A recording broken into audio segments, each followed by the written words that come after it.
Hey everyone, welcome back to Corporate Decoder. Today, FA just filed a Form 8K announcing an execution roadmap for their Built in USA initiative, and I am seeing one major question that needs to be answered. Quick note, this is not financial advice, just my take on public filings for educational purposes. The company is talking about building things in the USA, but the real story might be in what is not being said financially. So what we have here is a current report, basically an update from Faraday Future Intelligent Electric Incorporated on their business. The date of the earliest event reported is the 26th of August 2026, and the main news is about a press release they put out that same day. This press release talks about their Built in USA initiative, which sounds like a plan to make more of their products right here in the United States. This is Faraday Future Intelligent Electric Incorporated, the company we are looking at. They are incorporated in Delaware, and their main operations are located in El Segundo, California. Now, for the stock itself, their class of common stock trades under the symbol FFA on the Nasdaq Stock Market, LLC. It is important to note their trading symbol is FAI. The filing mainly points to an event under Other Events. On the 26th of August 2026, the company announced an execution roadmap for this Built in USA initiative. This is essentially them publicly sharing their strategy for bringing manufacturing or key components back to the United States. Companies often do this to highlight job creation, supply chain security, or to appeal to a domestic consumer base. Keeping up with these company announcements can feel like a full-time job. That is why I rely on Decoder.report. It distills critical information like this filing into easy-to-understand risk scores and red flag scans, all updated in real time. You can find the direct link waiting for you in the description and the pinned comment. So with that out of the way, back to the filing. The actual details of this Built in USA initiative are in a press release, which is filed as Exhibit 99.1.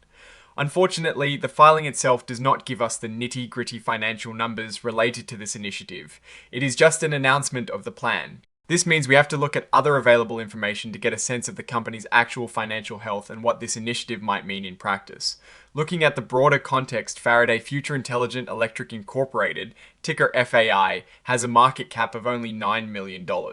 That is very small for an auto manufacturer. Their current price is $2.6. But it has a 52-week range that is incredibly wide, from $2.39 all the way up to $364.5. This kind of volatility suggests a lot of uncertainty and speculation around the stock. They also have a relatively small number of employees, around 288. Recent headlines show a lot of insider selling. Directors and the CEO have been selling shares, often to cover taxes, which is a common reason, but a lot of it happening at once can be a concern for investors.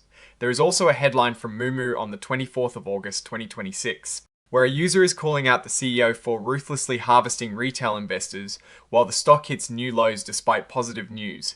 This sentiment from the retail side is quite telling. Despite these concerns, there was a positive note from Yahoo Finance on the 21st of August 2026 with an upgrade on the stock. However, the top institutional holders like Vanguard and BlackRock hold very small percentages of the company, which might mean they are not heavily committed or are just managing it as part of a larger fund. The filing itself does not contain detailed financial tables for us to dissect today. This is an 8K, which is for material events. The Built in USA initiative is a strategic announcement, not a financial report like a 10Q or 10.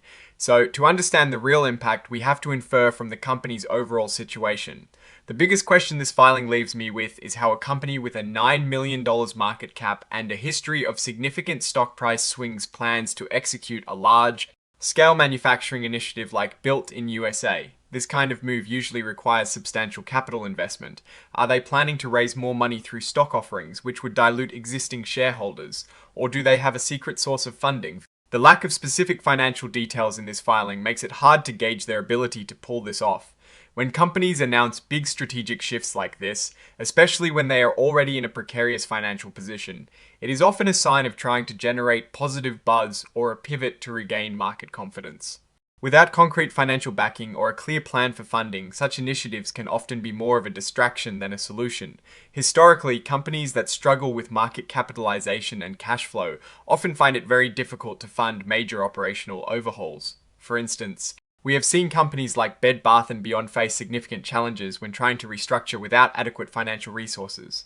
The risk here is that this Built in USA initiative could become an expensive endeavor that further strains their limited resources, especially given the current market cap. The market cap of $9 million is a critical number. It is so small that any significant investment in a Built in USA initiative, which often involves building factories or retooling existing ones, would likely require a massive capital infusion.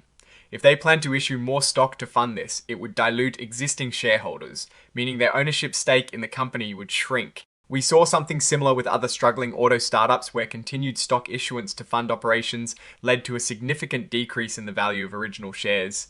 My biggest concern is the disconnect between the ambition of a Built in USA initiative and the company's current financial reality. The filing provides no evidence of how this will be funded or what the immediate financial impact will be.